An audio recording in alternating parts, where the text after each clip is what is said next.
Assalamualaikum warahmatullahi wabarakatuh. Apa kabar sahabat semuanya?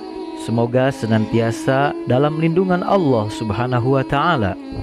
Sebelum kita simak kisah yang akan kita sampaikan dalam video ini, marilah kita bersyukur kepada Allah dengan mengucapkan Alhamdulillahi Rabbil Alamin. Tak lupa kita ucapkan salawat atas Nabi dengan mengucapkan Allahumma salli ala Sayyidina Muhammad wa ala ali Sayyidina Muhammad.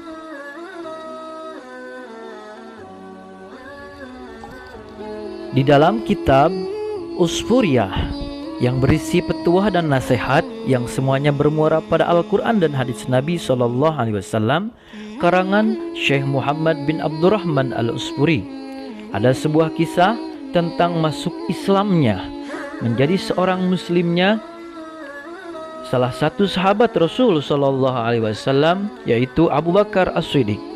Bahkan Abu Bakar As-Siddiq yaitu salah satu Khulafaur Rasyidin. Di dalam kitab Usfuriyah dari Abu Nasr Al-Wasiti, ia berkata, "Aku mendengar Abu Raja Al-Ataridi memberitakan dari Abu Bakar As-Siddiq bahwa seorang Arab datang kepada Nabi Sallallahu Alaihi Wasallam lalu berkata, 'Sabdamu telah sampai padaku bahwa antara Jumat dengan Jumat dan solat dengan solat selama itu merupakan tebusan bagi dosa-dosa siapa saja yang menjauhi dosa-dosa besar.' Rasulullah menjawab, 'Iya.' Kemudian beliau menambahkan, mandi pada hari Jumat adalah kafarat atau penebus dosa, dan berjalan menuju sholat Jumat adalah kafarat." Hadis ini diriwayatkan oleh Abu Bakar As-Siddiq. Beliaulah yang meriwayatkan hadis ini. Seperti apakah Abu Bakar As-Siddiq radhiyallahu anhu beliau masuk Islam? Diceritakan bahwa di zaman jahiliyah ia adalah seorang pedagang. Masuk Islam karena mimpi ketika tinggal di Syam. Dalam mimpi ia melihat matahari dan bulan berada di pangkuannya. Ia mengambil dan mendekapnya, lalu memakaikan selendang kepada matahari dan bulan itu. Ketika Abu Bakar As-Siddiq terbangun, ia menemui pendeta Nasrani untuk menanyakan mimpi itu. Tibalah Abu Bakar di tempat pendeta. Ia ceritakan mimpinya dan minta supaya ditafsirkan. Pendeta itu berkata, "Dari mana engkau?" Abu Bakar menjawab, "Aku dari Mekah." Lalu pendeta bertanya kembali, "Dari suku mana engkau?" Abu Bakar menjawab, "Dari suku Taim." Pendeta terus bertanya, "Apa urusanmu?" Abu Bakar menjawab, "Aku sedang berdagang."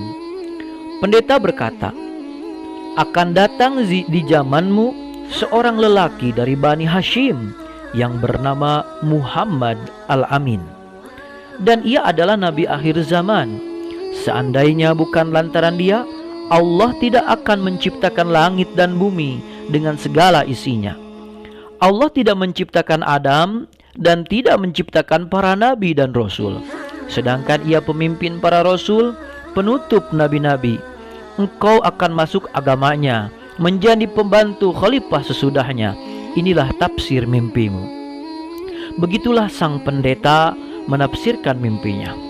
Lalu pendeta itu berkata, "Kudapatkan sifatnya di dalam Taurat, Injil, dan juga Zabur. Aku telah masuk Islam dan menyembunyikan Islamku karena takut orang-orang Nasrani." Tatkala Abu Bakar mendengar sifat Nabi SAW dari pendeta itu, lunaklah hatinya dan timbul keinginan untuk mengunjungi beliau. Abu Bakar datang ke Mekah dan mencari, lalu ia bertemu beliau, bertemu langsung kepada baginda besar Nabi Muhammad SAW. Dan ketika berjumpa, Abu Bakar As-Siddiq langsung jatuh cinta, mencintai serta berat untuk berpisah dengannya. Setelah keadaan itu berlangsung lama, pada suatu hari Rasulullah SAW bersabda kepada Abu Bakar, "Hai Abu Bakar, setiap hari kau datang dan duduk bersamaku, namun kau tidak masuk Islam." Abu Bakar berkata, "Andai kata engkau seorang nabi, haruslah engkau mempunyai mukjizat." Maka bersabdalah Nabi SAW, "Tidak cukupkah mukjizat yang engkau lihat di Syam dan telah dijelaskan oleh rahib pendeta yang memberitahumu tentang keislamannya?" Tatkala Abu Bakar mendengar perkataan itu, ia pun mengucapkan, "Asyhadu alla ilaha illallah wa asyhadu anna Muhammadar Rasulullah." Aku bersaksi bahwa tiada Tuhan selain Allah dan engkau adalah Rasul utusan Allah. Padahal Abu Bakar As-Siddiq belum pernah menceritakan tentang mimpinya kepada Rasulullah SAW. Maka di saat itulah Abu Bakar As-Siddiq mengetahui bahwa seorang nabi pasti memiliki mukjizat dan mukjizatnya sudah terlihat di depan matanya. Sehingga Abu Bakar As-Siddiq pun memasuki agama Islam secara kafah, hingga Abu Bakar As-Siddiq pun terpilih menjadi seorang Khulafaur Rasyidin.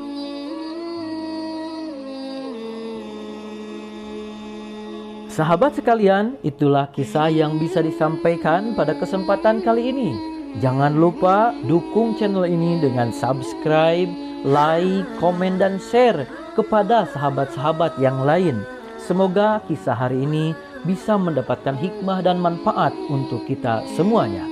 Sekian, assalamualaikum warahmatullahi wabarakatuh.